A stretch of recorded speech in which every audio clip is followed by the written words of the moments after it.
This is the orthographic of our step block. So we've seen this before. We've drawn it in both isometric and oblique. This is the orthographic.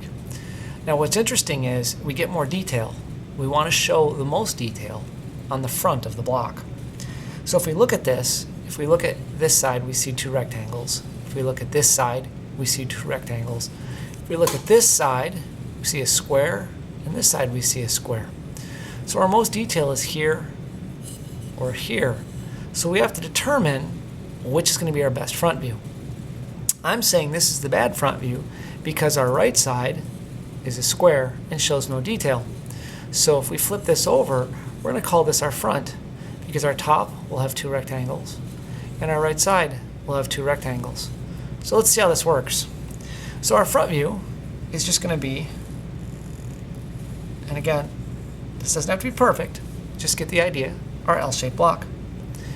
Now, that's true. We see an L here. Our block is an L. We're not going to project up to get our width, remember, very lightly.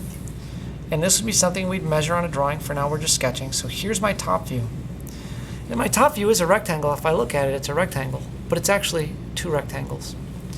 So the way we get this other rectangle, remember this is orthographic projection. We can project this corner up and get a line. And because this corner is not projected through a line of its own view, it will become an object line because each of these are object lines. So now I have two rectangles. My top view is true. In the last video, we saw that we had to make a 45-degree line. Well, that 45-degree line has to be drawn from this corner, which is the top right corner of our total width, total height of our front view.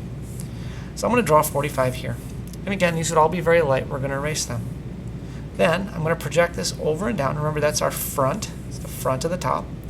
We're going to project the back of the top over and down. We're going to project the top of the front over and the bottom of the front over. And I always like to start with the view, or the outline of the view, the total, in this case, depth, total height box of my right side. And then this point right here, because if I look at my right side, remember that's my front, my top, rotate my right side, is two rectangles. I'm going to see the same thing here. I'm going to project that over and make two rectangles. So now I have a front, a top, and a right side. And again, keep in mind that this is orthographic projection. These are all object lines. These are construction lines, very light. We would erase those. I'm not going to take the time to do that in this video. Top and bottom, left and right of the front, front and back, left and right of the top, top and bottom, front and back of the right side. Hope that helps. Rewind as needed. Let me know if you need help.